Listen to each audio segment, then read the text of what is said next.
Hello and welcome to this new game review. We'll have a look at a game in which Black did not really fight back in the opening, so we'll try to learn how we should do so. So it started as the Trompovsky, c5, so this is quite a sharp variation. We get some kind of Benoni position, some Schmidt-Benoni type of thing. Black plays g6. A little bit better is h6 here to provoke the capture, and Black would take back with the e-pawn, hoping to get g6, bishop g7 and f5 in some variations, and hopefully enjoy his unopposed dark squared bishop. But g6 is kind of okay anyway. e4, bishop g7 and f3. So white is not playing very subtly. This move indicates that white is going to attack in the style of the dragon, and black obliges and allows him. Maybe we should have, for example, provoked some weakening of the position on the queen side. For example, if rook b1, then now white will not be able to castle queen side, and if queen c1, then now after h6 and moving the bishop, it's not clear what exactly white is trying to do here, as we are opening up the position and white's pieces are a bit strangely placed.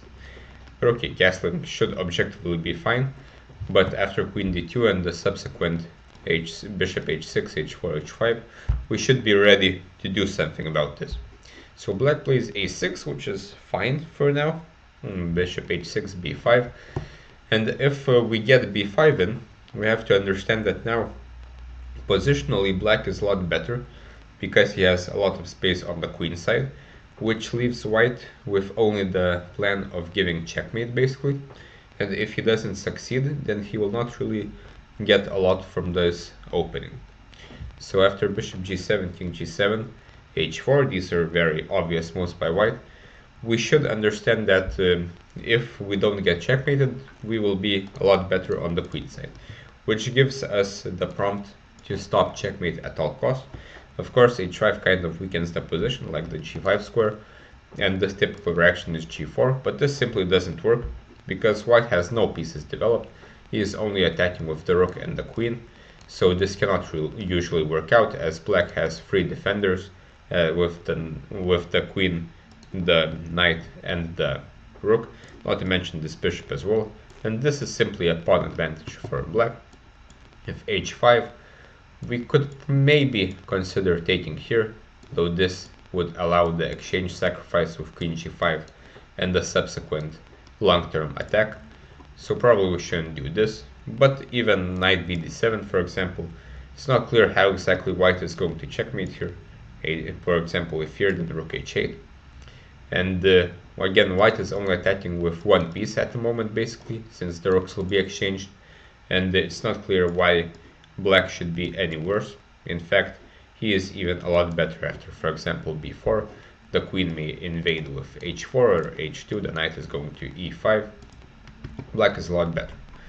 The most simple solution is, of course, rook to h8, forcing white to just play h6, but after king g8, white has a lot of weaknesses.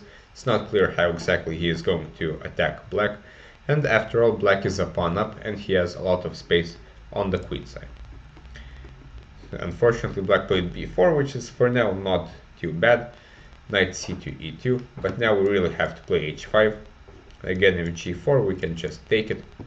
If h5, then it's rook h8.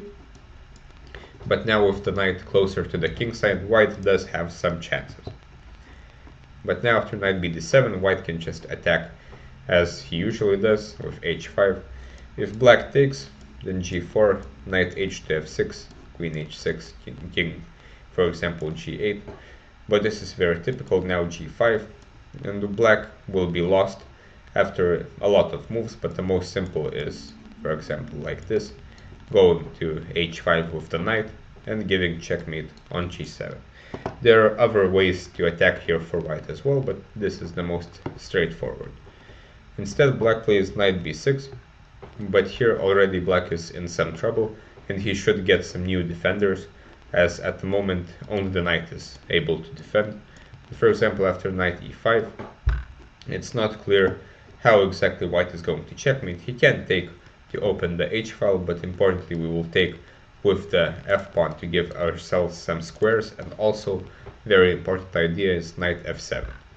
And for example here, if white checks, there's not really any serious follow-up here. Black does still have a lot of space here, the queen can come out, the knight can boot the queen out of h6, and black should be fine. Knight b6 unfortunately doesn't really go anywhere, the knight isn't really in contention for any serious squares, especially if, for example, b3 is played.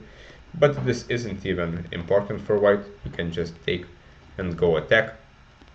King f7, g4, rook h8, knight f4.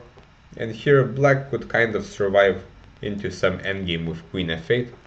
And if white takes, here after the consequent g5, here white will be a pawn up, but at least the game is still kind of going after king g6.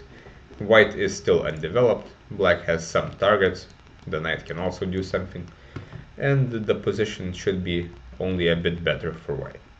Instead bishop d7, but this simply ignores everything on the king side. After g5, white is just winning because there's not any place to put the knight. For example, if here, then we are down a rook and the knight, and if here, then he will just take. So knight h3, white brings more pieces to the game, and here queen h2 was played. Yeah, queen f8 does probably win as well, with knight f to e6, threatening the fork on c7 and the rook as well. So black will have to part with an exchange. But queen h2 is also okay. Now queen g8, but it's hard to suggest anything for black, because now white has switched to positional play.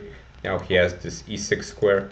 Black still has zero counterplay, so there's not really much to look at this point. Knight d5 is played. Something like h5 would maybe give some kind of counterplay for black, as now at least he will try to open up his pieces, but of course the position is a bit dire. But after this simply gives up a piece, and after knight e6, white even finds this nice move, rook c5, but even if he moves randomly, black is down a piece, and also he is down 2 rooks and a queen, so there's not really much to see here. But after rook c5, white cleaned up quite nicely, he is picking up more pawns, and black still hasn't gotten any counterplay, so black resigns. So quite an unfortunate game. In general, if our opponent is attacking us, we really have to do something about it. We cannot just allow him to attack for free, and this knight maneuver to b6 didn't really do anything, we just wasted 2 moves. The knight is not much better on b6 than on b8.